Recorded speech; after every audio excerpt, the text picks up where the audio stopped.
ನಮಸ್ಕಾರ. ಇದೀಗ ತಾನೇ ಬಂದ ರಾಜ್ಯದ ಮಾಹಿತಿಗಳು. ಮುಖ್ಯಮಂತ್ರಿ ಡಿ.ಕೆ. ಶಿವಕುಮಾರ್ ಅವರ ಮಹತ್ವದ ಘೋಷಣೆ 6 ಮತ್ತು 7ನೇ ಗ್ಯಾರಂಟಿ ಬಗ್ಗೆ ಅಪ್ಡೇಟ್ ಕೊಟ್ಟಿದ್ದಾರೆ. ಮತ್ತೊಂದೆಡೆಯಲ್ಲಿ ಗೃಹಲಕ್ಷ್ಮಿ ಯೋಜನೆ ಫಲಾನುಭವಿಗಳಿಗೆ ಮುಖ್ಯವಾದ ಸೂಚನೆ. ಸತ್ತವರ ಬ್ಯಾಂಕ್ ಖಾತೆಯಿಂದ ಗೃಹಲಕ್ಷ್ಮಿ ಯೋಜನೆ ಹಣ ಡ್ರಾ ಮಾಡಿದ್ರೆ ಜೈಲು ಶಿಕ್ಷೆ ಗ್ಯಾರಂಟಿ ಸಮಿತಿಯಿಂದ ಬಂತು ಎಚ್ಚರಿಕೆ. ಗೃಹಲಕ್ಷ್ಮಿ ಯೋಜನೆಯಲ್ಲಿ ಗೋಲ್ಮಾಲ್ ನಡೆದಿದೆ ಎಂದು ಗ್ಯಾರಂಟಿ ಸಮಿತಿ ಅಧ್ಯಕ್ಷರ ವಿಡಿಯೋ ವೈರಲ್ ಆಗಿದೆ. ಏನಿದು ಮಾಹಿತಿ? ವಿಡಿಯೋನ ಸ್ವಲ್ಪನೂ ಸ್ಕಿಪ್ ಮಾಡಬೇಡಿ. ಮತ್ತೊಂದೆಡೆಯಲ್ಲಿ ಕರ್ನಾಟಕ ಬಂದ್ಗೆ ಬ್ರೇಕ್ ಬೀಳೋ ಸಾಧ್ಯತೆ. ಆಗಸ್ಟ್ 13ರ ಕರ್ನಾಟಕ ಬಂದ್ ಬಹುತೇಕ ರದ್ದು ಆಗುವ ಸಾಧ್ಯತೆ. ಯಾಕೆಂಬುದನ್ನು ಕೂಡ ಡೀಟೇಲ್ ಆಗಿ ನೋಡೋಣ. ಮತ್ತೊಂದೆಡೆಯಲ್ಲಿ ರಾಜ್ಯ ಕಾಂಗ್ರೆಸ್ನಲ್ಲಿ ಸಚಿವ ಸಂಪುಟ ಬಿಕ್ಕಟ್ಟು. ಪ್ರಮಾಣ ವಚನ ಸ್ವೀಕಾರ ಮಾಡಿದಂತ 3 ಸಚಿವರನ್ನು ಔಟ್ ಮಾಡಿ ಅಸಮಾಧಾನಗೊಂಡ 3ರಿಗೆ ಜಾಕ್ಪಾಟ್ ಕೊಡಲು ಮುಂದಾದ ಕಾಂಗ್ರೆಸ್ ಪಕ್ಷ. ಎಲ್ಲ ಮಾಹಿತಿಗಳನ್ನ ಡೀಟೇಲ್ ಆಗಿ ನೋಡೋಕ್ಕೂ ಮೊದಲು ನೀವು ನಮ್ಮ ಚಾನಲ್ಗೆ ಮೊದಲು ಬಾರಿ ಭೇಟಿ ಕೊಡ್ತಾ ಇದ್ರೆ ದಯವಿಟ್ಟು ಸಬ್ಸ್ಕ್ರೈಬ್ ಆಗಿ, ಪಕ್ಕದಲ್ಲಿ ಕಾಣಿಸುವ ಗಂಟೆ ಕೂಡ ಒತ್ತಿದ್ರೆ ಕರ್ನಾಟಕದ ಮಾಹಿತಿಗಳು ನಿಮಗೆ ಸಿಗುತ್ತವೆ. ದಯವಿಟ್ಟು ವಿಡಿಯೋಗೆ ಲೈಕ್ ಮಾಡ್ತಾ ವಿಡಿಯೋನ ಕೊನೆವರೆಗೂ ನೋಡಿ. ಬನ್ನಿ ಸ್ನೇಹಿತರೆ, ಎಲ್ಲ ಮಾಹಿತಿಗಳನ್ನ ಡೀಟೇಲ್ ಆಗಿ ನೋಡೋಣ. ರಾಜ್ಯದಲ್ಲಿ ಕಾಂಗ್ರೆಸ್ ಸರ್ಕಾರವು ಈಗಾಗಲೇ 5 ಗ್ಯಾರಂಟಿ ಯೋಜನೆಗಳನ್ನು ಜಾರಿಗೆ ಮಾಡಿದ್ದು, ಇವುಗಳ ಜೊತೆಗೆ ಮತ್ತೆರಡು ಹೊಸ ಗ್ಯಾರಂಟಿಗಳನ್ನು ನೀಡುತ್ತಿದೆ ಎಂದು ಮುಖ್ಯಮಂತ್ರಿ ಡಿ.ಕೆ. ಶಿವಕುಮಾರ್ ಅವರು ಕೋಲಾರದಲ್ಲಿ ಹೇಳಿಕೆ ಕೊಟ್ಟಿದ್ದಾರೆ. ಹೌದು, ಹಾಗಾದ್ರೆ ಯಾವುದು ಆ ಗ್ಯಾರಂಟಿ ಯೋಜನೆಗಳು, ಯಾರಿಗೆ ಪ್ರಯೋಜನ ಎಂಬ ಡೀಟೇಲ್ ಆಗಿ ಮಾಹಿತಿ ನೋಡೋಣ. ಹೌದು ಸ್ನೇಹಿತರೆ, ಕಾಂಗ್ರೆಸ್ ಸರ್ಕಾರ ಅಧಿಕಾರಕ್ಕೆ ಬಂದು 3 ವರ್ಷ ಪೂರ್ತಿಗೊಂಡಿದ್ದು, ಇದುವರೆಗೆ 5 ಗ್ಯಾರಂಟಿ ಯೋಜನೆಗಳನ್ನ ನುಡಿದಂತೆ ಜಾರಿಗೆ ಮಾಡಲಾಗಿದೆ. ಆದರೆ ಈಗ ಮುಖ್ಯಮಂತ್ರಿ ಡಿ.ಕೆ. ಶಿವಕುಮಾರ್ ಅವರು 6ನೇ ಗ್ಯಾರಂಟಿಯಾಗಿ ಭೂ ಗ್ಯಾರಂಟಿ ಮತ್ತು 7ನೇ ಗ್ಯಾರಂಟಿಯಾಗಿ ನೀರಿನ ಗ್ಯಾರಂಟಿಯೂ ಕೂಡ ನಾವು ನೀಡುತ್ತಿದ್ದೇವೆ ಎಂದು ಡಿ.ಕೆ. ಶಿವಕುಮಾರ್ ಅವರು ಹೇಳಿದ್ದಾರೆ. 2027ರ ಅಂತ್ಯದ ವೇಳೆಗೆ ಕೋಲಾರ ಹಾಗೂ ಚಿಕ್ಕಬಳ್ಳಾಪುರಕ್ಕೆ ಎತ್ತಿನ ಹೊಳೆ ನೀರು ಹರಿಸಲು ಕೂಡ ನಮ್ಮ ಸರ್ಕಾರ ಸಂಕಲ್ಪ ಮಾಡಿರುವುದಾಗಿ ಡಿ.ಕೆ. ಶಿವಕುಮಾರ್ ಅವರು ತಿಳಿಸಿದ್ದಾರೆ. ಹೌದು, ಕೋಲಾರ ಜಿಲ್ಲೆಯ ಮಾಲೂರು ತಾಲೂಕಿನಲ್ಲಿ ಸೋಮವಾರ ಆಗಸ್ಟ್ 10ರಂದು ನಡೆದಂತ ವಿವಿಧ ಇಲಾಖೆಯ ಅಭಿವೃದ್ಧಿ ಯೋಜನೆಗಳ ಉದ್ಘಾಟನಾ ಕಾರ್ಯಕ್ರಮದಲ್ಲಿ ಡಿ.ಕೆ. ಶಿವಕುಮಾರ್ ಅವರು ಈ ಬಗ್ಗೆ ಮಾಹಿತಿ ಕೊಟ್ಟಿದ್ದಾರೆ. ಎತ್ತಿನ ಹೊಳೆ ಯೋಜನೆ ಸಾಧ್ಯವೇ ಇಲ್ಲ ಎಂದು ಜೆಡಿಎಸ್ ಅಧ್ಯಕ್ಷರು ಲೇವಡಿ ಮಾಡ್ತಿದ್ದಾರೆ. ಆದರೆ ಯಾವುದೂ ಕೂಡ ಸುಲಭವಾಗಿ ಸಿಗೋದಿಲ್ಲ.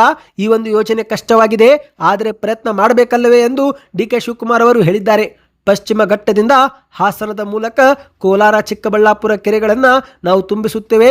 ತುಮಕೂರಿನಲ್ಲಿ ಇದುವರೆಗೆ ನೀರು ತರುವ ಪ್ರಯತ್ನ ನಾವು ಮಾಡಿದ್ದು, ಈಗಾಗಲೇ ಕೆಸಿ ವ್ಯಾಲಿ ಯೋಜನೆ ಮೂಲಕ 104 ಕೆರೆಗಳಿಗೆ ನೀರು ತುಂಬಿಸಲಾಗಿದೆ ಎಂದು ಡಿ.ಕೆ. ಶಿವಕುಮಾರ್ ಅವರು ತಿಳಿಸಿದ್ದಾರೆ. ಅಧಿಕಾರ ಶಕ್ತಿಯ ಸಂಕೇತವಲ್ಲ, ಅಧಿಕಾರ ಜವಾಬ್ದಾರಿಯ ಸಂಕೇತ. ನಾವು ಅಧಿಕಾರವನ್ನು ಸಿಂಹಾಸನವೆಂದು ತಿಳಿದಿಲ್ಲ, ಜನಸೇವೆಗೆ ಸಿಕ್ಕಿರುವ ಅವಕಾಶವೆಂದೇ ಭಾವಿಸಿದ್ದೇವೆ. ಮೂರ್ತಿಗೆ ಬೆಲೆ ಕಟ್ಟಬಹುದು, ಆದರೆ ದೇವರಿಗೆ ಬೆಲೆ ಕಟ್ಟಲು ಸಾಧ್ಯವಿಲ್ಲ ಎಂದು ಡಿ.ಕೆ. ಶಿವಕುಮಾರ್ ಅವರು ಹೇಳಿದ್ದಾರೆ. ಪ್ರಜಾಪ್ರಭುತ್ವ ವ್ಯವಸ್ಥೆಯಲ್ಲಿ ಜನರೇ ದೇವರು. ನಮಗೆ ಆಶೀರ್ವಾದ ಮಾಡಿ ನಿಮ್ಮ ಸೇವೆಗೆ ಅವಕಾಶ ನೀವು ಮಾಡಿಕೊಟ್ಟಿದ್ದು ನಿಮಗೆ ಧನ್ಯವಾದಗಳು ಎಂದು ವೇದಿಕೆ ಮೇಲೆ ಡಿ.ಕೆ. ಶಿವಕುಮಾರ್ ಅವರು ಮಾತನಾಡಿದ್ದಾರೆ. ಇದೇ ನಡುವೆ ಕೋಲಾರ ಜಿಲ್ಲೆಯ ರೈತರನ್ನು ಹಾಡಿ ಹೊಗಳಿದ್ದಾರೆ. ಹೌದು ಸ್ನೇಹಿತರೆ, ಕೋಲಾರ ಜಿಲ್ಲೆ ರೈತರನ್ನು ಇಡೀ ಕರ್ನಾಟಕದ ಜನತೆ ಸ್ಮರಿಸಬೇಕು. ಯಾಕಂದ್ರೆ ಇಲ್ಲಿ ಅಂತರ್ಜಲ ನೀರಿನ ಮಟ್ಟ 2000 ಅಡಿಗೆ ಕುಸಿದಾಗ ಇಲ್ಲಿನ ರೈತರು ಆತ್ಮಹತ್ಯೆ ಮಾಡಿಕೊಳ್ಳದೆ ಬೆಂಗಳೂರಿಗೆ ಹಾಲು, ತರಕಾರಿ, ರೇಷ್ಮೆ, ಹೂವು ಸೇರಿದಂತೆ ಇತರೆ ಬೆಳೆ ಬೆಳೆದು ತಮ್ಮ ಸ್ವಾಭಿಮಾನ ಮೆರೆದಿದ್ದಾರೆ. ಇಂದು ರೈತರ ಕಣ್ಣೀರು ಒರೆಸುವ ಸರ್ಕಾರ ನಿಮ್ಮ ಮುಂದೆ ನಿಂತಿದೆ. ಕೃಷಿ ನಿಮ್ಮೆಲ್ಲರ ಸಂಸ್ಕೃತಿ, ರೈತರು ನಮ್ಮೆಲ್ಲರ ಆಸ್ತಿ ಎಂದು ಡಿ.ಕೆ. ಶಿವಕುಮಾರ್ ಅವರು ಹೇಳಿದ್ದಾರೆ. ಪಂಚ ಗ್ಯಾರಂಟಿ ಯೋಜನೆಗಳನ್ನು ನಾವು ಜಾರಿಗೆ ಮಾಡಿದ್ದು, 5 ಗ್ಯಾರಂಟಿ ಯೋಜನೆಗಳು ಬಡವರಿಗೆ ಆಸರೆಯಾಗಿದೆ. ಸುಮಾರು 1,64,00,000 ಮನೆಗಳಿಗೆ ಗೃಹ ಜ್ಯೋತಿ ಕೊಡಲಾಗುತ್ತಿದ್ದು, ಬಡ ಕುಟುಂಬದ ಯಜಮಾನ್ಯರ ಬ್ಯಾಂಕ್ ಖಾತೆಗೆ ತಿಂಗಳಿಗೆ 2,000 ರೂಪಾಯಿ ಹಾಕುತ್ತಿದ್ದೇವೆ. ನಮ್ಮ ಗ್ಯಾರಂಟಿ ಯೋಜನೆಗಳು ಇಡೀ ದೇಶಕ್ಕೆ ಮಾದರಿಯಾಗಿದ್ದು, ಇದೇ ಒಂದು ಗ್ಯಾರಂಟಿ ಯೋಜನೆಗಳನ್ನು ಪ್ರಧಾನಿ ಮಂತ್ರಿ ನರೇಂದ್ರ ಮೋದಿ ಅವರಿಂದ ಬಿಜೆಪಿ ಎಲ್ಲ ಸ್ನೇಹಿತರು ಟೀಕೆ ಮಾಡಿದ್ರು. ಆದರೆ ನಮ್ಮದೇ ಗ್ಯಾರಂಟಿಗಳನ್ನು ನಕಲು ಮಾಡಿ ಈಗ ಅವರೇ ಚುನಾವಣಾ ಸಮಯದಲ್ಲಿ ಘೋಷಣೆ ಮಾಡ್ತಿದ್ದಾರೆ ಎಂದು ಡಿ.ಕೆ. ಶಿವಕುಮಾರ್ ಅವರು ಹೇಳಿಕೆ ಕೊಟ್ಟಿದ್ದಾರೆ. ಬನ್ನಿ ಸ್ನೇಹಿತರೆ, ಗೃಹಲಕ್ಷ್ಮಿ ಯೋಜನೆ ಕುರಿತಂತೆ ಒಂದು ಮುಖ್ಯವಾದ ಮಾಹಿತಿ ಬಂದಿದೆ. ಅದಕ್ಕೂ ಮೊದಲು ನಿಮ್ಮ ಬ್ಯಾಂಕ್ ಖಾತೆಗೆ ಕಳೆದ ತಿಂಗಳು ಜುಲೈನಲ್ಲಿ 2,000 ರೂಪಾಯಿ ಬಂದಿತ್ತಾ ಕಮೆಂಟ್ ಮಾಡಿ. ಯಾಕಂದ್ರೆ ಜುಲೈ ತಿಂಗಳಲ್ಲಿ ಮೇ ತಿಂಗಳ 31ನೇ ಕಂತನ್ನು ಹಾಕಲಾಗಿದೆ. ಇದೀಗ ಆಗಸ್ಟ್ ತಿಂಗಳ ಪ್ರಾರಂಭದಲ್ಲೇ ಜೂನ್ ತಿಂಗಳ 32ನೇ ಕಂತು ಕೂಡ ಹಾಕಲಾಗುತ್ತಿದೆ. ಹೌದು, ಮುಖ್ಯಮಂತ್ರಿ ಡಿ.ಕೆ. ಶಿವಕುಮಾರ್ ಅವರು 2,443 ಕೋಟಿ ರೂಪಾಯಿ ಹಣ ಬಿಡುಗಡೆ ಮಾಡಿರುವುದಾಗಿ ಇತ್ತೀಚೆಗೆ ಗ್ಯಾರಂಟಿ ಯೋಜನೆಗಳ ಪ್ರಾಧಿಕಾರದ ಉಪಾಧ್ಯಕ್ಷ ದಿನೇಶ್ ಗುಳಿಗೋಡ್ ಅವರು ಮಾಹಿತಿ ಕೊಟ್ಟಿದ್ದಾರೆ. ಆದರೆ ಈಗ ಕೊಪ್ಪಳದ ಜಿಲ್ಲಾ ಗ್ಯಾರಂಟಿ ಯೋಜನೆಗಳ ಅಧ್ಯಕ್ಷರಾಗಿರುವ ಶ್ರೀನಿವಾಸ್ ರೆಡ್ಡಿ ಅವರು ಒಂದು ವಿಡಿಯೋ ಮಾಡಿದ್ದು, ಸತ್ತವರ ಬ್ಯಾಂಕ್ ಖಾತೆಯಿಂದ ಗೃಹಲಕ್ಷ್ಮಿ ಯೋಜನೆ ಹಣ ಡ್ರಾ ಮಾಡಿದರೆ ಕಾನೂನು ಕ್ರಮ ಜರುಗಿಸಲಾಗುವುದು ಎಂದು ಎಚ್ಚರಿಕೆ ಕೊಟ್ಟಿದ್ದಾರೆ. ಹೌದು ಸ್ನೇಹಿತರೆ, ಗೃಹಲಕ್ಷ್ಮಿ ಯೋಜನೆ ಹಣವು ಮೃತಪಟ್ಟ ಫಲಾನುಭವಿಗಳ ಖಾತೆಗಳಿಗೆ ಜಮೆಯಾಗಿ ನಂತರ ದುರುಪಯೋಗವಾಗುತ್ತಿರುವ ಪ್ರಕರಣ ಕೊಪ್ಪಳ ಜಿಲ್ಲೆಯಲ್ಲಿ ಭಾರಿ ಚರ್ಚೆಗೆ ಗ್ರಾಸವಾಗಿದ್ದು, ಈ ಒಂದು ಹಿಂದೆ ಗೃಹಲಕ್ಷ್ಮಿಯಲ್ಲಿ ಯಾವುದೇ ಗೋಲ್ಮಾಲ್ ನಡೆದಿಲ್ಲ ಎಂದು ಹೇಳಿಕೆ ಕೊಟ್ಟಿದ್ದಂತ ಶ್ರೀನಿವಾಸ್ ರೆಡ್ಡಿ ಅವರು ಇದೀಗ ತಪ್ಪು ನಡೆದಿರುವುದನ್ನು ಬಹಿರಂಗವಾಗಿ ಒಪ್ಪಿಕೊಂಡಿದ್ದಾರೆ. ಸರ್ಕಾರದಿಂದ ನೇರವಾಗಿ ಫಲಾನುಭವಿಗಳ ಬ್ಯಾಂಕ್ ಖಾತೆಗೆ ಹಣ ತಲುಪುವುದರಿಂದ ಗೃಹಲಕ್ಷ್ಮಿ ಯೋಜನೆ ಕುರಿತಂತೆ ಇಲಾಖೆ ಮಟ್ಟದಲ್ಲಿ ಯಾವುದೇ ರೀತಿಯ ಅಕ್ರಮ ವರ್ಗಾವಣೆ ಸಾಧ್ಯವಿಲ್ಲ. ಆದರೆ ಗೃಹಲಕ್ಷ್ಮಿ ಮಹಿಳೆಯರು ಮೃತಪಟ್ಟ ನಂತರವೂ ಅವರ ಬ್ಯಾಂಕ್ ಖಾತೆಗೆ ಜಮೆ ಆಗಿದ್ದಂಥ ಹಣವನ್ನು ಕುಟುಂಬದವರು ಅಥವಾ ಸಂಬಂಧಿಕರು ಡ್ರಾ ಮಾಡಿಕೊಳ್ಳುತ್ತಿದ್ದು ಈ ಮೂಲಕ ಗೋಲ್ಮಾಲ್ ನಡೀತಾ ಇದೆ ಎಂದು ಹೇಳಿಕೆ ಕೊಟ್ಟಿದ್ದಾರೆ.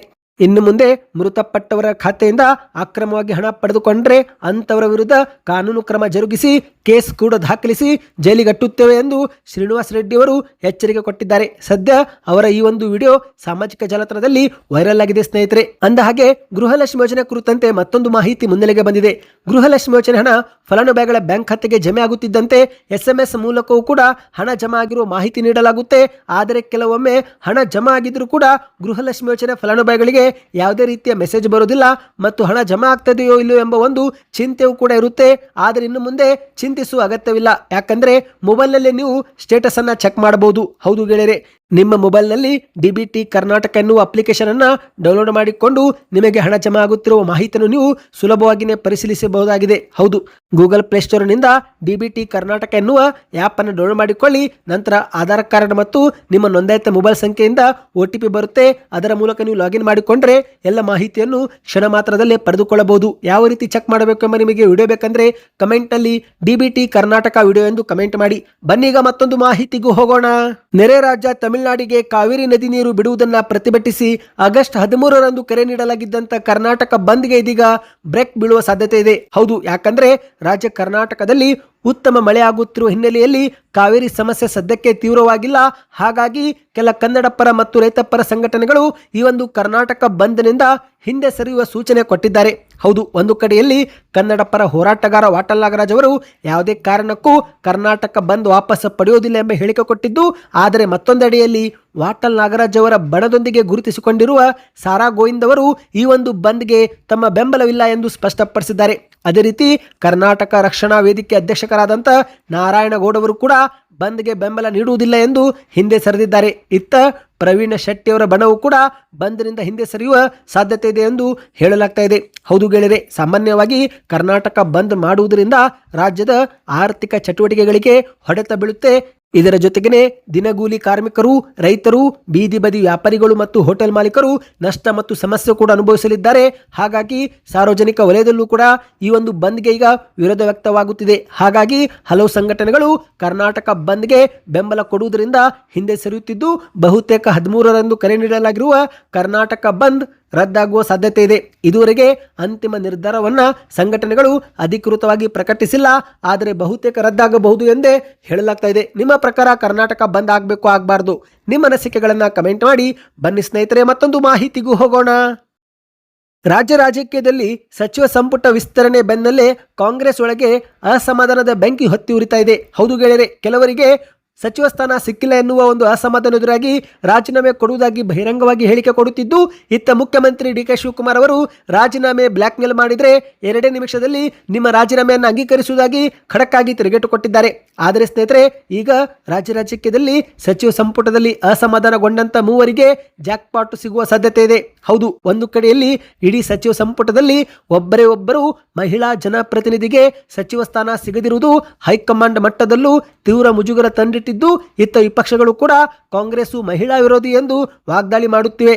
ಚುನಾವಣಾ ಸಮಯದಲ್ಲಿ ಮಾತ್ರ ಮಹಿಳೆಯರು, ಈಗ ಮಾತ್ರ ಸಚಿವ ಸ್ಥಾನ ಕೊಡೋದಿಲ್ವಾ ಎಂದು ಸಾಮಾಜಿಕ ಜಾಲತಾಣದಲ್ಲಿ ಟೀಕೆಗಳು ಕೇಳಿ ಬರ್ತವೆ. ಈ ರೀತಿಯ ಸಾಲು ಟೀಕೆಗಳನ್ನು ಶಮನಗೊಳಿಸಲು ಹಾಲಿ ಸಂಪುಟದಲ್ಲಿ ಇತ್ತೀಚೆಗೆ ಪ್ರಮಾಣ ವಚನ ಸ್ವೀಕಾರ ಮಾಡಿದ್ದಂಥ 19 ಸಚಿವರ ಪೈಕಿ ಕನಿಷ್ಠ 3 ತಮ್ಮ ಸ್ಥಾನವನ್ನು ತ್ಯಾಗ ಮಾಡಬೇಕಾದಂಥ ರಾಜಕೀಯ ಅನಿವಾರ್ಯತೆ ಎದುರಾಗಿದೆ. ಹೌದು, ಈಗಾಗಲೇ ಕೆಲ ಕಾಂಗ್ರೆಸ್ ನಾಯಕರು ಪಕ್ಷದ ಹಿತದೃಷ್ಟಿಯಿಂದ ಹೈಕಮಾಂಡ್ ಸೂಚನೆ ಕೊಟ್ಟರೆ ರಾಜೀನಾಮೆ ಕೊಡಲು ಸಿದ್ಧವೆಂದು ಪಕ್ಷ ನಿಷ್ಠೆಯೂ ಕೂಡ ತೋರಿಸಿದ್ದಾರೆ. ಅಂದ ಹಾಗೆ ಸ್ನೇಹಿತರೆ, ಮಾಹಿತಿಯ ಪ್ರಕಾರ ಮೊದಲನೇದಾಗಿ ವಿಜಯನಗರ ಶಾಸಕರಾಗಿರುವ ಹಾಗೂ ಒಕ್ಕಲಿಗ ಸಮುದಾಯದ ಹಿರಿಯ ನಾಯಕರಾಗಿರುವ ಎಂ ಕೃಷ್ಣಪ್ಪ ಅವರಿಗೆ ಸಚಿವ ಸ್ಥಾನ ಸಿಗದ ಹಿನ್ನೆಲೆಯಲ್ಲಿ ಅವರು ತೀವ್ರ ಅಸಮಾಧಾನಗೊಂಡಿದ್ದು, ಬಹುಶಃ ಎಂ ಕೃಷ್ಣಪ್ಪ ಅವರನ್ನು ಒಲಿಸಿಕೊಳ್ಳಲು HC ಬಾಲಕೃಷ್ಣ ಅವರ ರಾಜೀನಾಮೆ ತೆಗೆದುಕೊಳ್ಳಬಹುದು ಎಂದು ಹೇಳಲಾಗ್ತಾ ಇದೆ. ಇನ್ನು ಎರಡನೇದಾಗಿ ಆಹಾರ ಇಲಾಖೆ ಸಚಿವರಾಗಿರುವ KH ಮುನಿಯಪ್ಪನವರು ಕೂಡ ತಮ್ಮ ಸಚಿವ ಸ್ಥಾನ ಬಿಟ್ಟು ಕೊಡುವ ಸಾಧ್ಯತೆ ಇದೆ.